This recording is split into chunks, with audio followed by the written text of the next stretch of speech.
So what's the ultimate test of leadership? Honestly, it's not when everything's going great. The real test is when a company is absolutely on its knees. Morale is shot, fear is everywhere, and the path forward is anything but clear. That's where you see what a leader is really made of. It sounds like the start of a bad joke, right? But these aren't just hypotheticals. These are real stories.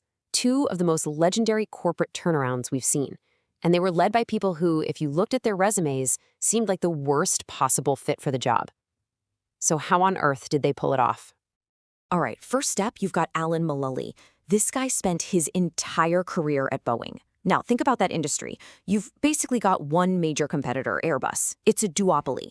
Then he gets dropped into the top job at Ford Motors, a brutal, cutthroat battlefield with dozens of global competitors fighting tooth and nail for every single sale.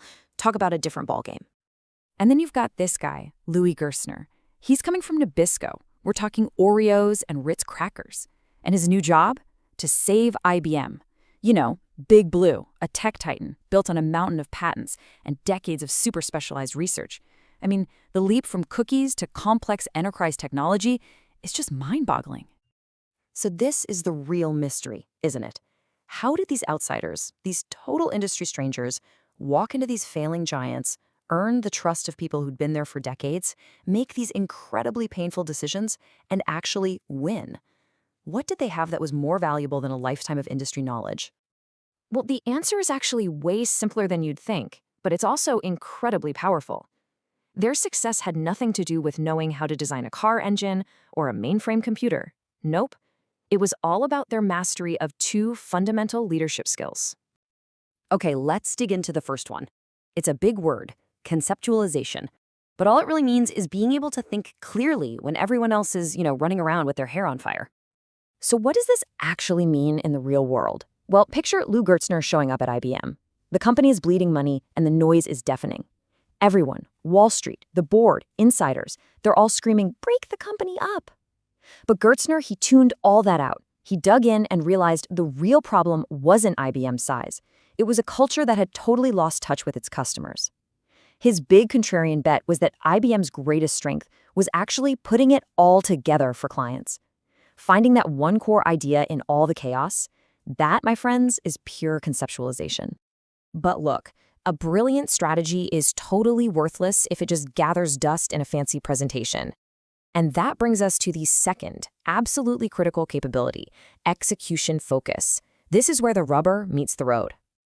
And wow, Alan Mulally at Ford is the absolute masterclass in this. Step one, he got the right people in the right seats, forcing executives who were used to running their own little empires to finally act like one team. Step two, he created a game-changing process, that famous weekly business plan review. Everyone had to show their progress, green, yellow, or red. For weeks, it was all green. Then, one executive bravely put up a red. Mulally didn't fire him. He applauded and said, "Great, now we can solve the problem together." That single moment transformed Ford's culture. And three, he just relentlessly drove that one Ford strategy, focusing the entire company on one single goal. That's how you turn a plan into a reality. So all of this brings up a huge question, one that gets debated all the time in business. We're sort of taught to believe that the leader has to be the number one expert in their field. But is that really true? Especially at the very top? And here's the core argument. See, as you climb the corporate ladder, the rules of the game completely change. Your job isn't to be the best coder or the top salesperson anymore. Your job is to lead the people who are. Your general management skills start to become way more important. But hold on, this doesn't mean we just throw experts out the window, not at all, and this table shows you why. For a massive, complex turnaround like Ford, you need that general manager who can build the team and drive the strategy. But if you're running, say, a pharmaceutical research lab, you probably want a world-class scientist at the helm. It's all about matching the right leadership style to the specific challenge at hand.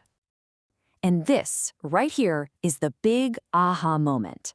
A great general manager doesn't need to know everything. Their real genius is knowing how to find the experts who do know everything, build an all-star team, and then, and this is key, get out of their way and let them work their magic. That's the secret weapon. Okay, so let's boil all this down. What's the big takeaway for you from these incredible stories? Well, it really comes down to a simple but powerful formula. Here's the cheat sheet. First, true leadership is forged in fire, in a crisis. Second, the leaders who pull off these miracles have mastered two things: conceptualization, which is just seeing the path forward, and execution focus, which is actually walking the path. And finally, remember this: at the highest levels of leadership, knowing how to lead can be far more powerful than knowing the ins and outs of a specific industry. So I'm going to leave you with one last question to chew on. When everything is on the line and you have to make a choice, who do you bet on? The insider who knows the industry backwards and forwards, or the outsider who has mastered the timeless art of leadership itself? The answer? Well, it might just change how you think about who's really qualified to be in charge.